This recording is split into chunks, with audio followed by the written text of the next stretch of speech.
Hey, what's going on, everybody? It's Coach Matt, EliteThrowsCoaching.com. As you saw right before this, if you are looking to go to one of our overnight camps this summer, we're having 4 of them.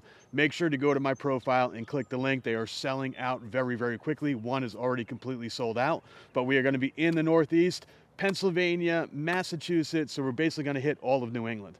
And I want to come to you today because we finally have beautiful weather. It's finally a nice enough day outside to do some videos out here and explain to you 5 really big problems that I see with rotational athletes. That's rotational shot and discus, whether it's at a camp or whether it's at a meet or whether it's at practice. I've been doing this now for over 22 years as a coach, 13 years of doing camps, and I have seen a lot. And these are really the common things that happen when we are working with our athletes at our camps or at our practices.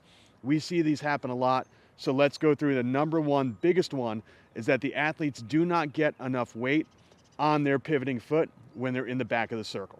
Okay, so basically what we see is that when the athlete goes to pivot and drive down the middle of that circle, again, rotational shot or discus, they're in the back of the circle, they go to rotate out the back, and they actually fall back. It looks like they're leaning back away from that pivoting foot. And this kind of looks like somebody tripping and falling into a swimming pool. So they pivot out of the back of the circle, they don't get any weight over on their left side if they're a right-handed thrower, and they start to turn and they fall. They pivot all the way over to the left side. They don't have any balance in the back. They can't control it, and they kind of fall over toward that left side. So what do we have to do? Well, the first thing to explain is if you've ever seen a basketball player spin a ball on their fingertip, those two things have to happen at the same time. The first thing is that the ball has to be spinning in order to balance. And the second thing is that the ball needs to be balanced on the finger in order to spin. And you're kind of the same way in the back. You've got to picture that that pivoting leg is like the finger and that your upper body is like the ball. So we have to not just spin around and fall. We have to shift our weight onto that left side. We have to put the ball on top of the fingertip. We have to move your torso, move your upper body over onto that left side so that we can pick up the right. This is going to balance us. So instead of slipping and falling into that swimming pool, we want to think about a controlled dive, a controlled jump into that swimming pool. Then we can direct where our energy goes. Then we can tell our body where it needs to go. We need to go right down the middle of that throwing sector. We need to drive that ball directly down the middle. So we can't be jumping and tripping and landing over here. So by getting more weight onto that pivoting side, my left side as a right-handed thrower, now I'm going to be able to tell my body where to go. I'll be able to shift my weight, push over, and then tell my body exactly where to go so we're down the middle.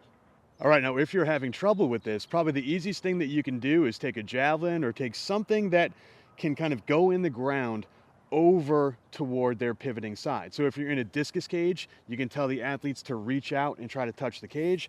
We have these things from phys ed class. I have no idea what they're for, some type of flag, but I'm going to stick this right over here, right on the side of the circle.